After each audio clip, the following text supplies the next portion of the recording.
Cambodia's peasants were typically docile. They were loath to pass up their age-old beliefs or methods of farming.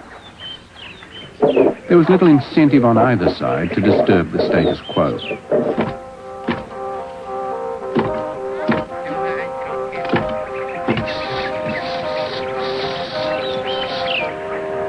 Here, the state of the art was timeless. In these villages, there was no revolution to even a simple pottery wheel. Instead, village women still turned themselves about the clay. And they had no need for kilns. The pots were cured on an open fire. Plantations of coffee, rubber and other crops were a source of export earnings that repaid France.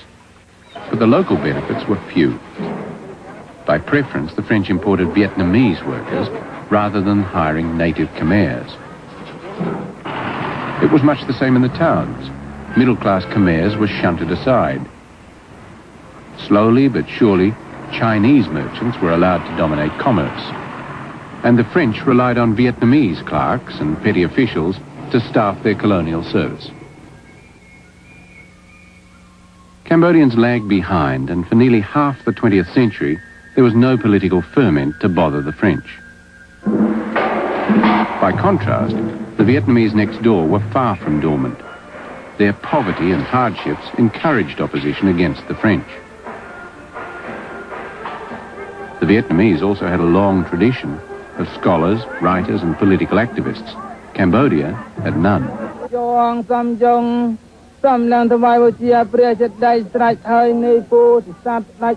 Not one Cambodian book was written, and there was no Cambodian newspaper before the 1930s. The time would come when Cambodia paid a price for its lack of worldly experience and its lack of depth in leaders.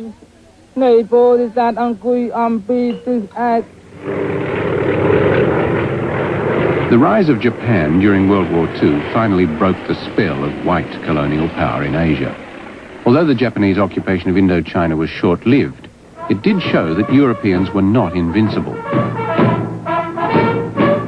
After the war, when France returned to reclaim her colonies, she was faced with serious trouble.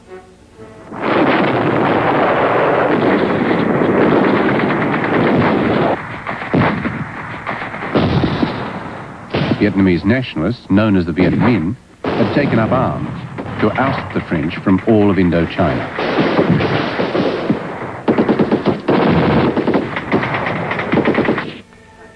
The struggle for independence was inspired by Ho Chi Minh. As Uncle Ho, he became a legendary hero to the Vietnamese people. At that time, the Viet Minh were simply seen as freedom fighters. They had broad support from all Vietnamese, regardless of class or political leanings. But the ultimate goal for Ho Chi Minh was more than national independence. His life was dedicated to a communist revolution. The worst of the war was fought in Vietnam. But in Laos and Cambodia as well, the Viet Minh combined with local resistance to harass the French.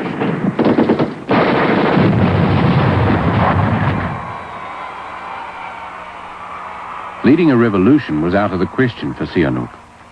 He was in no position to oppose the French by force of arms. However, as the war dragged on, he began his own maneuvers to win Cambodia's independence. When the French made me king, I remained grateful to the French, but I had to try to force the French to give back independence to the land of Angkor.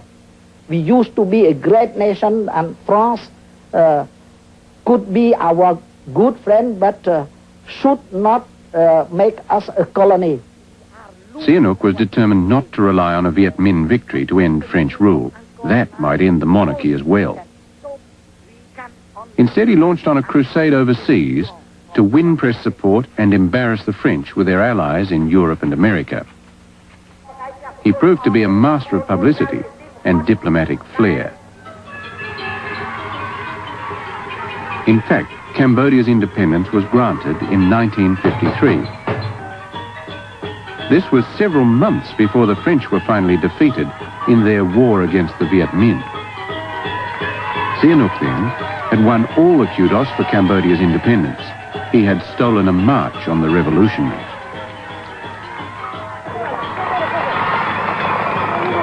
The king had discovered a taste for politics, but he knew his palace would not be the seat of power. Cambodia now had a parliament, and new elections were due to follow soon after independence. Despite Sihanouk's personal standing, the strongest political party was clearly opposed to the old ruling class, and even the monarchy itself.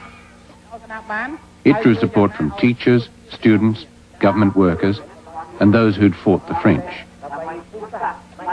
One part of the Cambodian nation, they want Cambodia to be a republic, to be like France. And since then we had many political parties, and the intellectuals in Cambodia, you know, as a French educated people, they studied mainly the history of French revolution, the cutting off of the head of kings, and so on. So the leader in Cambodia cannot be a king. He must be the president of his country, powerful enough to lead the country, but with an opposition, with a parliament. Sihanouk's answer was to abdicate and to leave the throne to his father. No longer king, he was free to stand for election. The opposition was caught off balance by Sihanouk's move. The popular vote was never in doubt, and he was elected head of state by a large majority. Sihanouk was convinced that the unity of his people rested on his shoulders and his alone. Only he could serve as a bridge to bring Cambodia into the 20th century. The prince was driven by a passion to be all things to all his people. As he bounced through the countryside, he was still hailed as the Father King, despite his abdication. Whatever city people thought, the mystique of godly energy would never fade for villagers.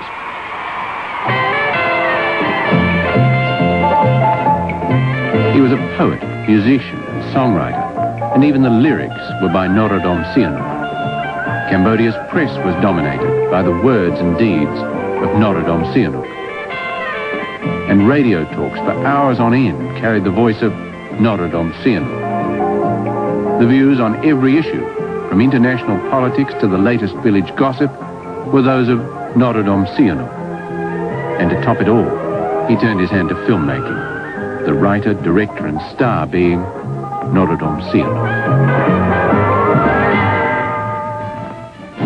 Sihanouk played many roles, but he was never seen as a military dictator. Indeed, the army was kept very small and the leaders divided, so they wouldn't pose a threat to Sihanouk's rule.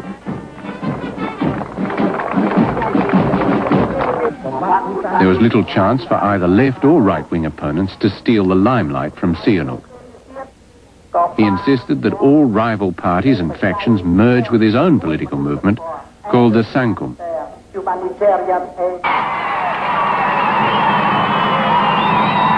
Every 6 months, a national congress was staged where Cambodians from all walks of life could air their complaints to the prince in person.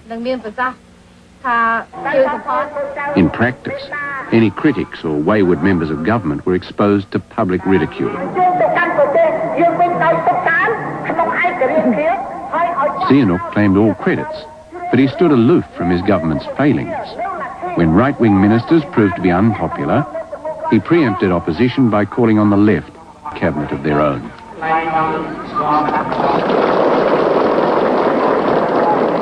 One idealist who dared to speak out against corruption was a popular intellectual named Khieu Samphan. For his temerity, he was attacked in a public street after the Congress, stripped naked and humiliated by security police.